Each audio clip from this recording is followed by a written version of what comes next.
The rain battered the window like fists, each drop a sharp accusation that echoed the ache in my chest. I stood frozen in our cramped living room, the air thick with the sour tang of spilled wine and her perfume jasmine sharp enough to cut. Sarah's voice still hung there, vicious and final. "If you can't trust me, Ethan, go sleep on the street." Her words weren't just a dismissal. They were a guillotine, severing the fragile thread of faith I'd clung to for months. My hands shook as I gripped the edge of the couch, the fabric rough under my palms, anchoring me against the vertigo of her betrayal. It wasn't the first time we'd fought about her late nights, her evasions, the way her phone glowed in her hand like a secret she couldn't wait to unravel. But tonight was different. Tonight I'd seen the text. Just a glimpse, her screen lighting up on the kitchen counter. A name I didn't know. "Meet me at 9?" Before she snatched it away, her eyes darting like a cornered animal's. I'd asked, voice steady despite the tremor in my gut, who it was. She'd laughed, a brittle sound, and said it was just a coworker. But her fingers tightened around the phone, and her smile didn't reach her eyes. I wanted to believe her. God, I did. Sarah was the woman who'd laughed with me over burnt pancakes on lazy Sundays, who'd traced constellations on my back when nightmares tore me awake. She was my anchor, my home, until she wasn't. The doubts had crept in slowly like cracks in a foundation, her sudden need for space, the way she'd flinch when I touched her, the perfume she wore only when she left for work drinks.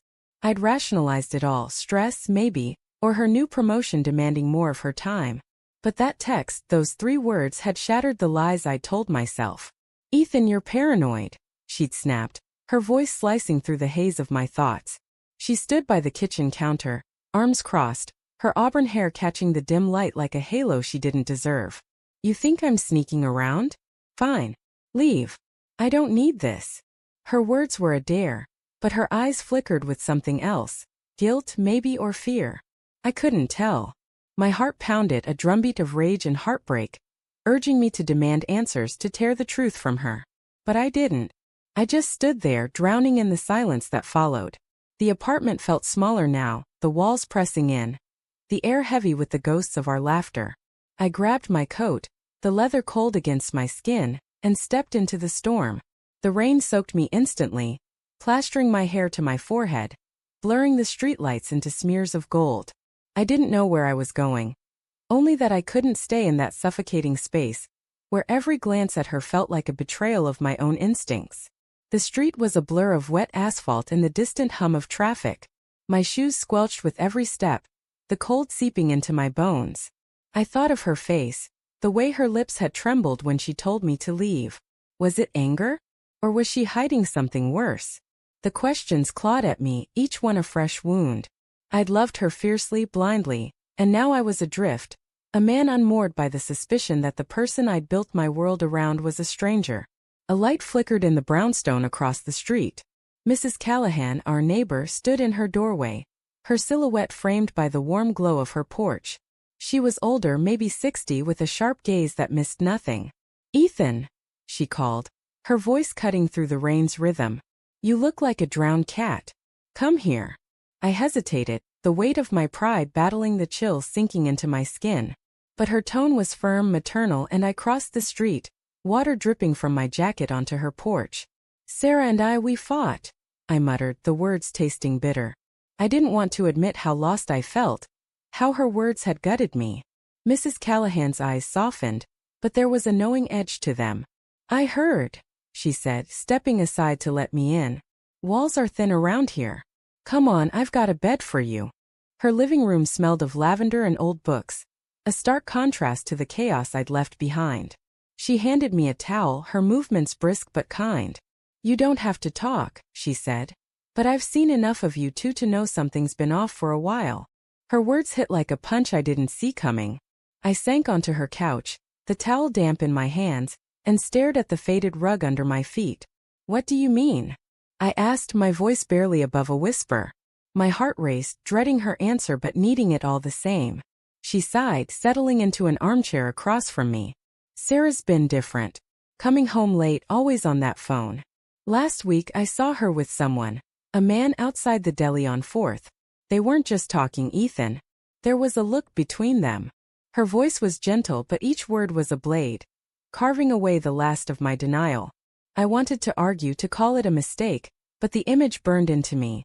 Sarah, her laugh bright for someone else, her hand brushing his arm. The pieces clicked together. The late nights, the locked phone, the way she'd pull away from my touch. My stomach churned, bile rising in my throat. Why didn't you tell me? I asked, my voice cracking. Mrs. Callahan's face tightened with regret. I didn't want to meddle. But tonight, hearing her, I couldn't let you wander out there alone. She leaned forward, her eyes searching mine.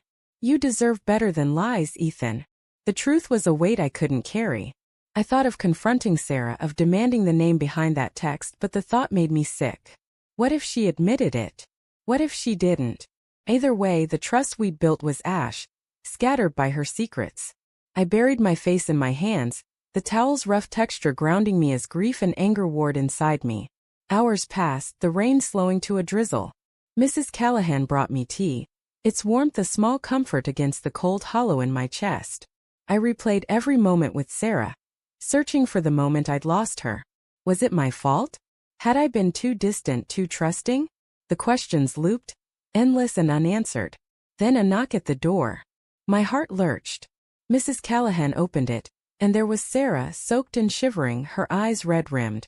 Ethan, she said, her voice breaking. I'm sorry. I didn't mean it. Come home.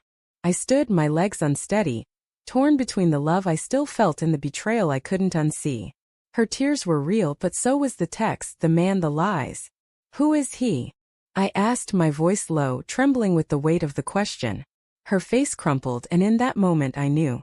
She didn't answer, didn't need to. The silence was louder than any confession. I turned away, the room spinning, and Mrs. Callahan's hand on my shoulder was the only thing keeping me upright. I can't, I said, the words tearing free like a wound reopening. Not now. Maybe not ever. Sarah's sob followed me as I walked deeper into Mrs. Callahan's house, away from the life I'd known, toward a truth I wasn't ready to face. The rain had stopped, but the storm inside me was just beginning.